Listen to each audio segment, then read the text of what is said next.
Welcome to Rainbow Civil Service Academy. April 13, 2021 உடைய current affairs பார்க்க போறோம். இந்த current affairs பார்க்கிறது மூலமா TNPSC, Bank, SSC, RRB and Police examsக்கு தேவையான current affairs கிடைக்கும். மேலும் தினசரி நடப்பு நிகழ்வுகளை தெரிஞ்சுக்கிறதுக்கு Rainbow Civil Service Academy YouTube சேனலை subscribe செய்யவும் அருகில் உள்ள bell ஐகானை click பண்ணிடுங்க.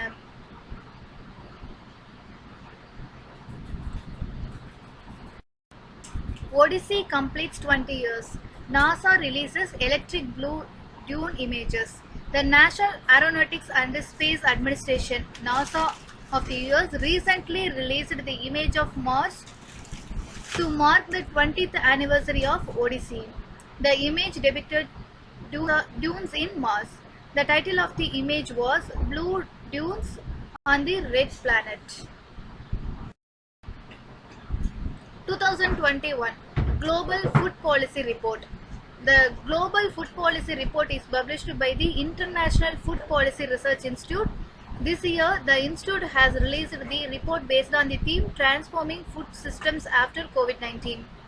So, ஒவ்வொரு வருடம் வந்துட்டு Global Food Policy Report வந்துட்டு International Food Policy Research Institute வந்து ரிலீஸ் பண்றாங்க. இந்த வருஷத்துடைய தீம் என்ன அப்படின்னு பார்த்தீங்கன்னா Transforming Food System After COVID-19. Tax collections for financial year 2021. The Ministry of Finance recently released the tax collection figures for the financial year 2020-21. According to the ministry, the direct tax collections for the financial year 2020-21 are rupees 9.45 lakh crores. The direct tax collections include personal income tax collections and corporate tax collections. The personal income tax collected for the year 2020-21 was rupees 4.88 lakh crore. அப்படியே வந்து double ஆயிருக்கு அப்படிங்கிறது தெரிஞ்சிருக்கும். So personal income அப்படிங்கிறத பார்த்தீங்க அப்படின்னா the corporation tax collected for the year 2020-21 was rupees 4.57 lakh crore. So compared to corporate tax, personal tax அப்படிங்கிறதா வந்துட்டு அதிகமாக personal income tax அப்படிங்கிறதா அதிகமாக கலெக்ட் ஆயிருக்கு இந்த வருஷம். How will Japan release contaminated Fukushima water into the ocean? The Japanese government recently approved a plan to release more than 1 million tons of treated radioactive water from the Fukushima nuclear power plant. So இப்போ ரீசெண்டாக government அதாவது Japan government வந்து approve பண்ணியிருக்காங்க. எதுக்கு அப்படின்னு பார்த்தீங்க அப்படின்னா 1 million ton of radioactive water இருந்திருக்கும் இல்லைங்களா, அதை வந்து ட்ரீட் பண்ணி 1 million tons ஆஃப் வாட்டரை வந்துட்டு கடல்ல கலக்கிறதுக்கு பிளான் பண்ணியிருக்காங்க. So Fukushima nuclear power plant அப்படிங்கிறது ஒரு முக்கியமான பவர் பிளான்ட் இன் ஜப்பான். ஏன்னா ஹிரோஷிமா நாகசாகில வந்து பாம் பிளாஸ்ட் ஆச்சு, நியூக்ளியர் பாம் வந்து பிளாஸ்ட் ஆச்சு. பட் ஆனால் ஃபுகுஷிமால நியூக்ளியர் பவர் பிளான்ட் வந்துட்டு ஆக்சிடென்ட் ஆச்சு. ஸோ அங்கே இருக்கக்கூடிய ரேடியோ ஆக்டிவ் வாட்டரை ட்ரீட் பண்ணி இப்போ ஓஷன்ல கலக்க போறாங்க. ஸோ அதுக்கு கவர்மெண்ட் அப்ரூவ் பண்ணியிருக்காங்க. இன் 2011 there occurred a nuclear disaster in the plant due to earthquake and tsunami. It was the most severe nuclear accident that was classified as level 7 on the international nuclear event scale. The release of the treated radioactive water could take several years to begin and will take decades to complete. Also, Japan is facing opposition from the anti-nuclear activists and fishing communities for the release of the water into the sea.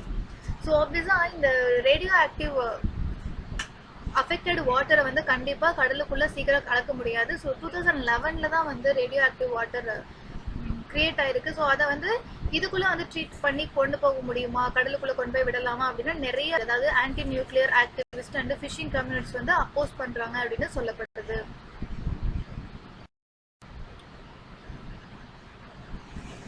Remdesivir shortage in India.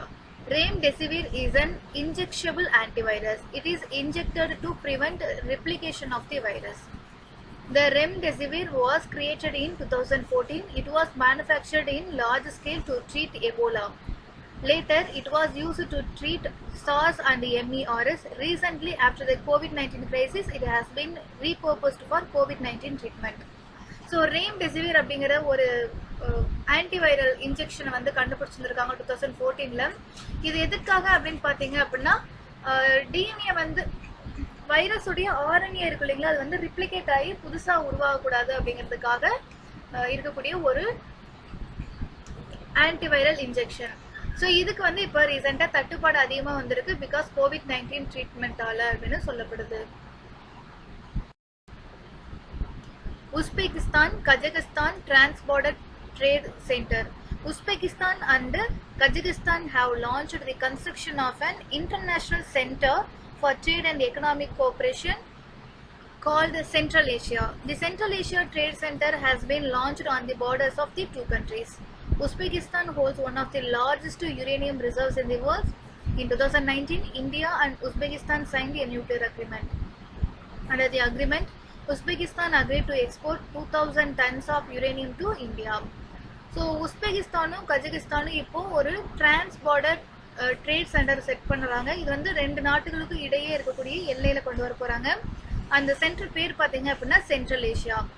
And இந்தியாவுக்கும் உஸ்பெகிஸ்தானுக்கும் இருக்கக்கூடிய connectivity அப்படின்னு பார்த்தீங்கன்னா nuclear agreement தான் ரொம்ப முக்கியமானது. So உலகத்திலேயே அதிகமாக uranium reserve இருக்கக்கூடிய நாடுகள்ல ஒன்னா உஸ்பெகிஸ்தான் இருக்கு ரைட்டுங்களா. ஸோ ஆஸ்திரேலியால தான் அதிகமா இருக்கு தென் உஸ்பெகிஸ்தான் அப்படின்னு சொல்லலாம் ரைட்டுங்களா. ஸோ 2019ல உஸ்பெகிஸ்தான் கூட இந்தியா நியூக்ளியர் அக்ரிமெண்ட் வந்து சைன் போட்டிருக்காங்க. அதன்படி 2000 டன் யுரேனியம் வந்து இந்தியாவுக்கு உஸ்பெகிஸ்தான் வந்து கொடுக்குறேன் அப்படின்னு சொல்லிட்டு அக்ரிமெண்ட்ல சைன் பண்ணியிருக்காங்க. DGFT Trade Facilitation App. The Union Minister of Commerce and Industry, Shri Piyush Goyal, recently launched the DGFT Trade Facilitation mobile application. DGFT is the Directorate General of Foreign Trade. The DGFT Trade Facilitation application provides the following features: real-time trade policy updates and event notifications. It provides options to export-import policies and statistics, virtual assistance to trade-related queries, and it provides access to all the services provided by DGFT. So DGFT அப்படின்னா என்ன அப்படின்னு பார்த்தீங்கன்னா directorate general for foreign trade. So import export எல்லாம் வந்து ஃபுல்லாக control பண்ணுறது directorate general of foreign trade தான்.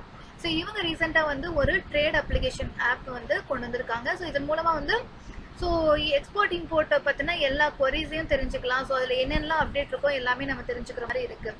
So the application will be available on both iOS and Android platforms.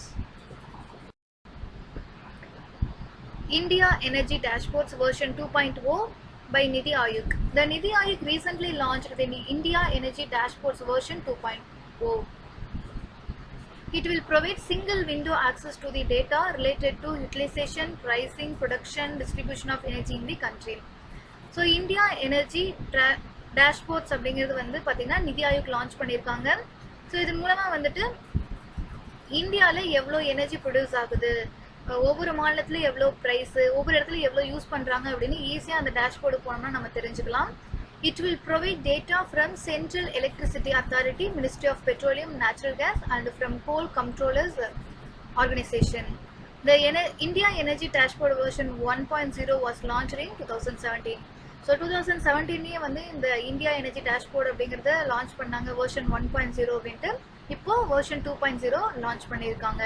So இதில் நீங்கள் இந்த டேஷ்போர்டில் போய் பார்த்தீங்க அப்படின்னா இந்தியாவில் எவ்வளோ எனர்ஜி வந்து ப்ரொடியூஸ் ஆயிருக்கு, எவ்வளோ யூட்டிலைஸ் ஆகிட்டு இருக்கு அப்படின்னா அப்டேட் ஆகிக்கிட்டே இருக்கும். வந்து நம்பர்ஸ் சேஞ்ச் ஆகிட்டே இருக்கும் இல்லைங்களா. ஸோ வந்து நம்பர்ஸ் சேஞ்ச் ஆகிட்டே இருக்கும். இப்போ டேஷ்போர்ட் 2.0 அப்படிங்கிற வெர்ஷனை கொண்டு வந்திருக்காங்க. இது யார் கொடுக்குறாங்க அப்படிங்கிறது ரொம்ப முக்கியம். நிதி ஆயோக் தான் இந்த ரெடி பண்ணியிருக்காங்க. அண்ட் இதோட டேட்டா வந்து யார் கொடுக்குறாங்க அப்படின்னு பார்த்தீங்கன்னா central electricity authority, ministry of petroleum and natural gas. Sushil Chandra, next Chief Election Commissioner. Election Commissioner Sushil Chandra recently took over as the new Chief Election Commissioner of India. Sushil Chandra was appointed as the Chief Election Commissioner by the President of India, Shri Ram Nath Kovind. He was appointed as the Election Commissioner along with Ashok Lavasa and Arora in 2019. He will oversee the completion of the ongoing assembly elections. His term will end in 2022. So Sushil Chandra அப்படிங்கிறவர் வந்து already election கமிஷனராக இருந்தார். இப்போது chief election கமிஷனராக வந்துட்டு appoint பண்ணியிருக்காங்க. யார் வந்து chief election கமிஷனரை ஆகட்டும் election கமிஷனரை ஆகட்டும் அப்பாயிண்ட் பண்ணுறது அப்படின்னு பார்த்தீங்கன்னா பிரசிடென்ட் தான் அப்பாயிண்ட் பண்ண முடியும். ஸோ இப்போ ஒரு 5 ஸ்டேட்ஸ் அண்ட் ஒரு யூனியன் டெரிட்டரியில் வந்து அசம்பிளி எலெக்ஷன் போச்சு. அதோட ஃபுல் கம்ப்ளீஷன் ஒர்க்கையும் இவர் தான் வந்து டேக் ஓவர் பண்ணி பார்ப்பாரு. And his term will end in 2022. That's all about today's current affairs. Thank you. Like, share and subscribe this channel for more current affair videos.